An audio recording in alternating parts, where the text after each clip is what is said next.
ಜೈ ರಾಮಕೃಷ್ಣ. ನಮಸ್ತೆ. ಯುಗಾವತಾರ ಶ್ರೀರಾಮಕೃಷ್ಣ ಗ್ರಂಥಾಧ್ಯಯನಕ್ಕೆ ತಮ್ಮೆಲ್ಲರಿಗೂ ಸ್ವಾಗತ. ಸಂಚಿಕೆ 144, ಅಧ್ಯಾಯ 96, ನವಾಂದೋಲನ. 19ನೇ ಶತಮಾನವು ನವಭಾರತದ ಚರಿತ್ರೆಯಲ್ಲಿ ಸಂಕ್ರಮಣ ಕಾಲ. ಶತಮಾನಗಳ ದಾಸ್ಯದ ಪರಿಣಾಮವಾಗಿ ಭಾರತದ ಸಮಸ್ತ ಜನಜೀವನವನ್ನೇ ಆವರಿಸಿದ್ದ ಅಂಧಕಾರದ ಆವರಣವು ಕರಗಿ ಹೊಸ ಬೆಳಕು ಮೂಡಲಾರಂಭಿಸಿದ ಕಾಲ. ಹಿಂದೂ ಸಮಾಜದಲ್ಲಿ ಮಹಾಕ್ಷೋಭೆಯುಂಟಾಗಿ ಸಾಮಾಜಿಕ, ಸಾಂಸ್ಕೃತಿಕ, ಶೈಕ್ಷಣಿಕ, ರಾಜಕೀಯ ಇತ್ಯಾದಿ ಸಕಲ ರಂಗಗಳಲ್ಲೂ ನವಾಂದೋಲನಗಳು ಉಂಟಾದ ಕಾಲ. ಈ ಎಲ್ಲ ಆಂದೋಲನಗಳ ಕೇಂದ್ರವೆಂದರೆ ವಂಗದೇಶ. ಕಾರಣ, ಆಂಗ್ಲ ಆಡಳಿತದ ಪಾಶ್ಚಾತ್ಯ ನಾಗರಿಕತೆಯ ಪ್ರಭಾವ ಮೊದಲು ತಟ್ಟಿದ್ದು ಅಂದಿನ ರಾಜಧಾನಿಯಾದ ಕಲ್ಕತ್ತಕ್ಕೆ. ಆಂಗ್ಲರ ಸುದೀರ್ಘ ಆಡಳಿತದ ಪರಿಣಾಮವಾಗಿ ದೇಶದಲ್ಲಿ ಅದಾಗಲೇ ಹಲವಾರು ಬದಲಾವಣೆಗಳಾಗಿದ್ದುವು. ಕಳೆದೆರಡು ಶತಮಾನಗಳಲ್ಲಿ ಜನರ ಧರ್ಮಶ್ರದ್ಧೆ, ವೇದಗಳ ಮೇಲಣ ನಂಬಿಕೆ ಮೆಲ್ಲನೆ ಮಣ್ಣು ಪಾಲಾಗುತ್ತಾ ಬಂದಿತ್ತು. ಪಾಶ್ಚಾತ್ಯರ ಥಳಕಿನ ನಾಗರಿಕತೆಯ ಮುಂದೆ ಹಿಂದೂ ಜೀವನ ವಿಧಾನಗಳೆಲ್ಲ ಶಿಥಿಲವಾಗಿ ನಿಸ್ತೇಜವಾಗಿ ತೋರಲಾರಂಭಿಸಿದ್ದವು. ಇನ್ನುಳಿದವರ ಪಾಲಿಗೋ ಅವು ಅಜ್ಜನೆಟ್ಟ ಆಲದ ಮರವಲ್ಲದೆ ಬೇರೇನೂ ಆಗಿರಲಿಲ್ಲ. ನಿಜವಾದ ಧರ್ಮವೆಂದರೆ ಮೃತಪ್ರಾಯವೇ ಆಗಿತ್ತು. ಕ್ರೈಸ್ತ ಮಿಷನರಿಗಳ ಅಪಪ್ರಚಾರವೂ ಈ ಸ್ಥಿತಿಗೆ ಒಂದು ಮುಖ್ಯ ಕಾರಣವಾಗಿತ್ತು. ಇಂತಹ ಪರಿಸ್ಥಿತಿಯಲ್ಲಿ ಲಾರ್ಡ್ ಬೆಂಟಿಂಕ್, ಮೆಕಾಲೆ ಮುಂತಾದ ಆಂಗ್ಲ ಅಧಿಕಾರಿಗಳ ಪ್ರಯತ್ನದಿಂದಾಗಿ ಭಾರತದಲ್ಲಿ ಆಂಗ್ಲ ವಿದ್ಯಾಭ್ಯಾಸ ಜಾರಿಗೆ ಬಂದು ಜೇನುಗೂಡಿಗೆ ಕಲ್ಲೆಸೆದಂತಾಯಿತು. ಈ ವಿದ್ಯಾಭ್ಯಾಸವನ್ನು ಪಡೆದವರು ಪಾಶ್ಚಾತ್ಯರ ಅನುಕರಣೆಯಲ್ಲೇ ಜೀವನದ ಸಾರ್ಥಕ್ಯವೆಂದು ನಂಬಿದರು. ಭಾರತೀಯವಾದ ಪ್ರತಿಯೊಂದನ್ನೂ ಆಂಗ್ಲರ ದೃಷ್ಟಿಯಿಂದಲೇ, ತಿರಸ್ಕಾರದಿಂದಲೇ ನೋಡಲು ಕಲಿತರು.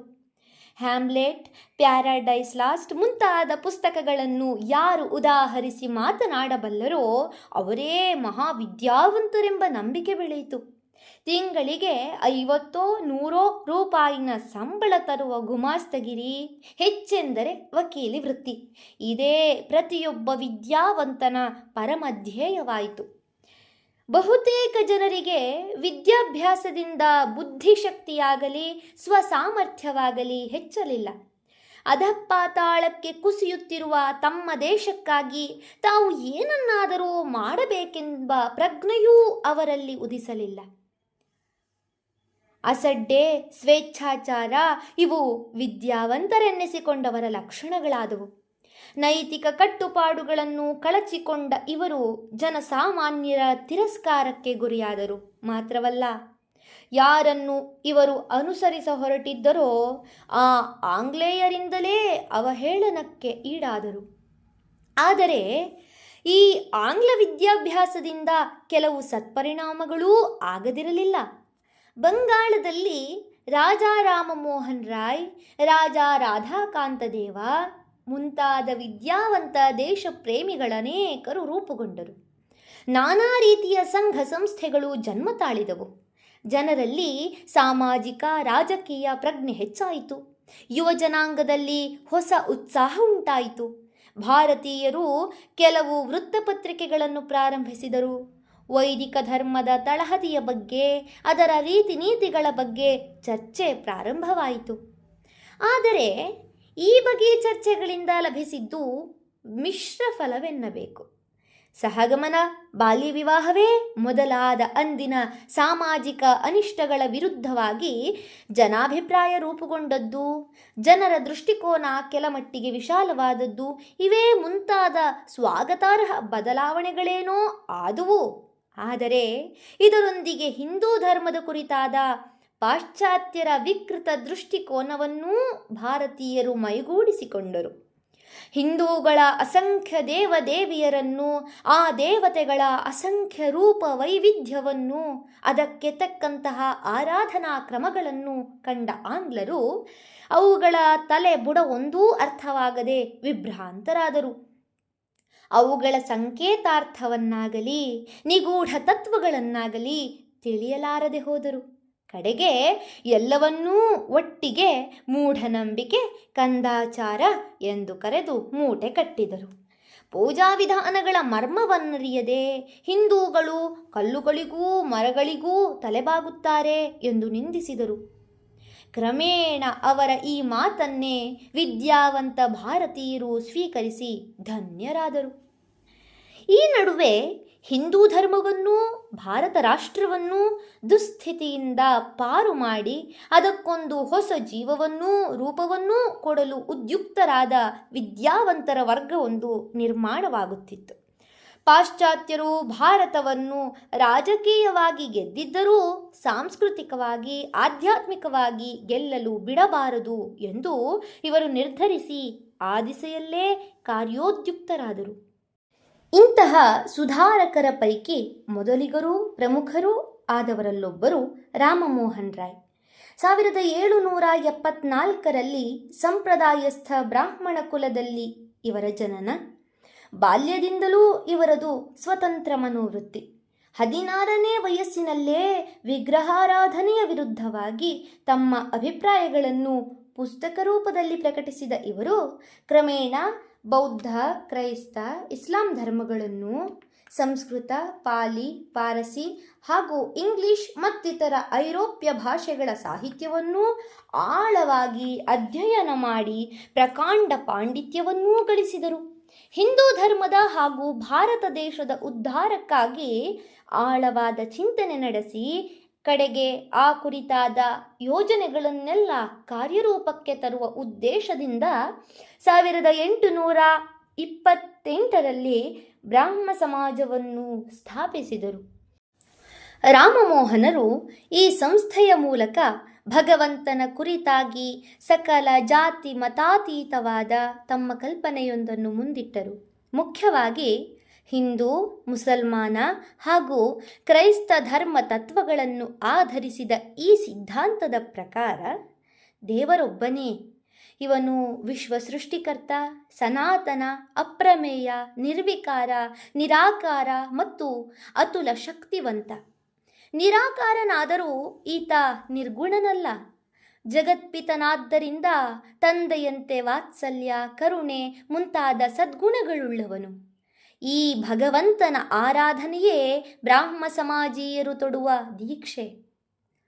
ಬ್ರಾಹ್ಮ ಸಮಾಜದ ಸದಸ್ಯರಾಗಲು ಮತಧರ್ಮ ಪರಿಗಣನೆ ಇಲ್ಲದೆ ಸಕಲರಿಗೂ ಸ್ವಾಗತವಿತ್ತು.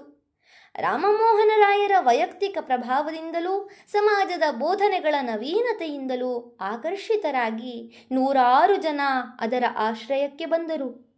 ಅವರ ಉತ್ಸಾಹವನ್ನು ನೋಡಿದರೆ ಇದು ಸನಾತನ ಹಿಂದೂ ಧರ್ಮಕ್ಕೆ ಸಮಾನಾಂತರವಾದ ಹಾಗೂ ಅದಕ್ಕೆ ಸವಾಲಾದ ಹೊಸ ಧರ್ಮವೇ ಆಗಿಬಿಡುತ್ತದೆಯೋ ಎಂಬಂತೆಯೂ ಕಂಡಿತು. ಆದರೆ ಅದರ ಪ್ರಭಾವ ಅಷ್ಟರ ಮಟ್ಟಿಗೆ ಹೆಚ್ಚಲಿಲ್ಲ. ಹಿಂದೂ ಧರ್ಮದಲ್ಲಿ ಯಾವುದನ್ನು ಲೋಪದೋಷಗಳೆಂದು ಬ್ರಿಟಿಷರು ಟೀಕಿಸುತ್ತಿದ್ದರೋ ಅವುಗಳನ್ನು ಪರಿಷ್ಕಾರ ಪಡಿಸುವಷ್ಟಕ್ಕೆ ಅದರ ಕಾರ್ಯವ್ಯಾಪ್ತಿ ಸೀಮಿತವಾಯಿತು. ಬಾಲ್ಯ ವಿವಾಹ, ಸಹಗಮನ, ಜಾತಿ ವ್ಯವಸ್ಥೆ ಮುಂತಾದ ಪದ್ಧತಿಗಳನ್ನು ನಿರ್ಮೂಲನ ಮಾಡುವ ಮತ್ತು ವಿಧವಾ ವಿವಾಹ, ಸ್ತ್ರೀಯರಿಗೆ ಶಿಕ್ಷಣ ಇವುಗಳನ್ನು ಜಾರಿಗೆ ತರುವ ದಿಸೆಯಲ್ಲಿ ಅದು ಶ್ರಮಿಸಿತು. ರಾಜ ರಾಮಮೋಹನರಾಯರು 1833ರಲ್ಲಿ ಎಂದರೆ ಶ್ರೀರಾಮಕೃಷ್ಣರ ಜನನಕ್ಕೆ 3 ವರ್ಷ ಮೊದಲು ಕಾಲವಾದರು. ಇದಾಗಿ 8 ವರ್ಷಗಳ ಮೇಲೆ ದೇವೇಂದ್ರನಾಥ ಟಾಗೋರರು ಬ್ರಾಹ್ಮ ಸಮಾಜದ ಮುಖ್ಯಸ್ಥರಾದರು. ಆ ಹೊತ್ತಿಗೆ ಸಮಾಜದ ಪ್ರಭಾವ ಇಳಿದು ಹೋಗಿತ್ತು. ಟಾಗೋರರ ನಿರಂತರ ಶ್ರಮದ ಫಲವಾಗಿ ಅದು ಕ್ರಮೇಣ ತನ್ನ ಶಕ್ತಿಯುತ ಸ್ಥಾನವನ್ನು ಮತ್ತೆ ಗಳಿಸಿಕೊಂಡಿತು. ಟಾಗೋರರ ಪ್ರಭಾವಕ್ಕೊಳಗಾಗಿ 1857ರಲ್ಲಿ ಬ್ರಾಹ್ಮ ಸಮಾಜವನ್ನು ಸೇರಿದ ಕೇಶವಚಂದ್ರ ಸೇನನು ಶೀಘ್ರದಲ್ಲೇ ಮೇಲಕ್ಕೇರುತ್ತಾ ತನ್ನ ವರ್ಚಸ್ಸನ್ನು ಬೀರಲಾರಂಭಿಸಿದ.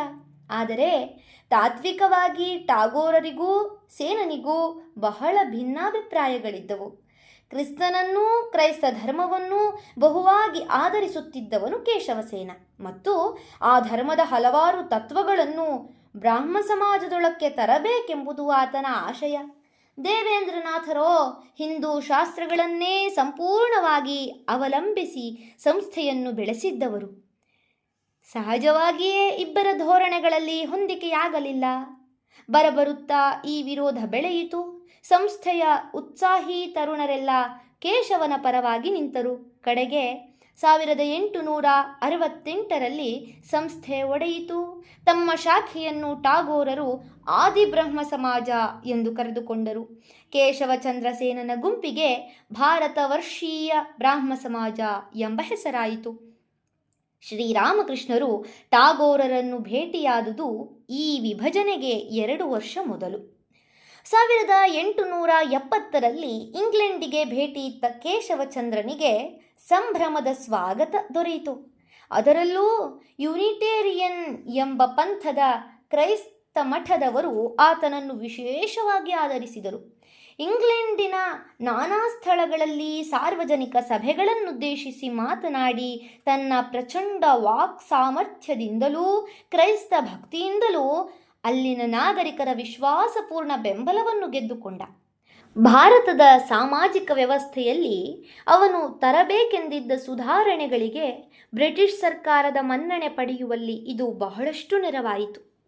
ಇಂಗ್ಲೆಂಡಿನ ಚಕ್ರವರ್ತಿನಿ ಸ್ವಯಂ ವಿಕ್ಟೋರಿಯಾಳೇ ಆತನನ್ನು ಆಸ್ಥಾನಕ್ಕೆ ಕರೆಸಿ ಸನ್ಮಾನಿಸಿದಳು. ಇವೆಲ್ಲದರಿಂದಾಗಿ ಭಾರತದಲ್ಲಿ ಕೇಶವಸೇನನ ವರ್ಚಸ್ಸು ಬಹುವಾಗಿ ಹೆಚ್ಚಿತು. ಅವನು ಬಂಗಾಳದ ಯುವ ಜನತೆಯ ಆರಾಧ್ಯ ದೈವನಾದ. ಭಾರತ ವರ್ಷೀಯ ಬ್ರಾಹ್ಮ ಸಮಾಜದ ಪ್ರಭಾವವು ವೃದ್ಧಿಗೊಳ್ಳುತ್ತಾ ಬಂದಿತು.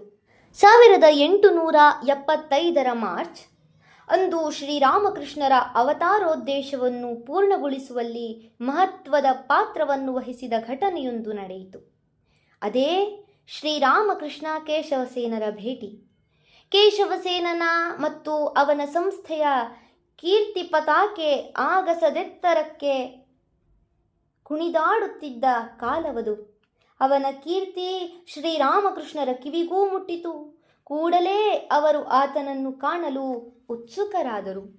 ಧನ್ಯವಾದಗಳು. ಅಧ್ಯಾಯ 96 ಸಂಪೂರ್ಣವಾಯಿತು. ಮುಂದಿನ ಸಂಚಿಕೆಯಲ್ಲಿ ಹೊಸ ಅಧ್ಯಾಯವನ್ನು ಪ್ರಾರಂಭಿಸೋಣ. ಓಂ ಶಾಂತಿ ಶಾಂತಿ ಶಾಂತಿ. ಹರಿ ಓಂ ತತ್ಸತ್. ಶ್ರೀರಾಮಕೃಷ್ಣಾರ್ಪಣಮಸ್ತು. ಸರ್ವೇ ಜನ ಸುಖಿನೋ ಭವಂತು. ಜೈ ಶ್ರೀಮಾತಾ.